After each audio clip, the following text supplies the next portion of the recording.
টাকার ঝনঝনানি Indian premier league আইপিএলে মাঠে যতটা বল উড়ে তার চেয়ে অনেক গুণ বেশি উড়ে টাকা।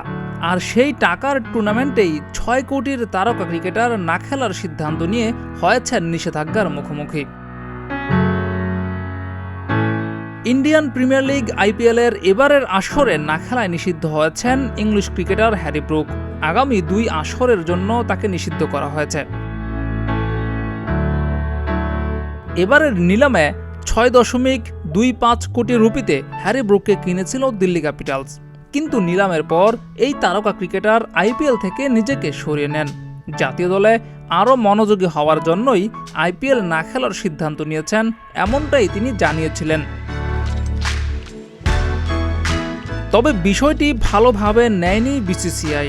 টানা ২ আসরে একই রকম কাজ করায় তাকে আগামী ২ বছরের জন্য নিষিদ্ধ করা হয়েছে। এর আগে গত বছরও নিলামের পর তিনি আইপিএল না খেলার সিদ্ধান্ত নিয়েছিলেন। আইপিএলের নিয়মে বলা হয়েছে, যদি কোনো প্লেয়ার নিলামে অংশগ্রহণ করে কিন্তু টুর্নামেন্ট শুরুর আগেই টুর্নামেন্ট থেকে নিজেকে সরিয়ে নেয়, তাহলে তাকে ২ বছরের জন্য নিষিদ্ধ করা হবে। সেই নিয়মেই তাকে নিষিদ্ধ করা হয়েছে এবং বিষয়টি প্লেয়ার ও তার বোর্ডকে জানানো হয়েছে। জিয়াউর রহমান, প্রতিদিনের বাংলাদেশ।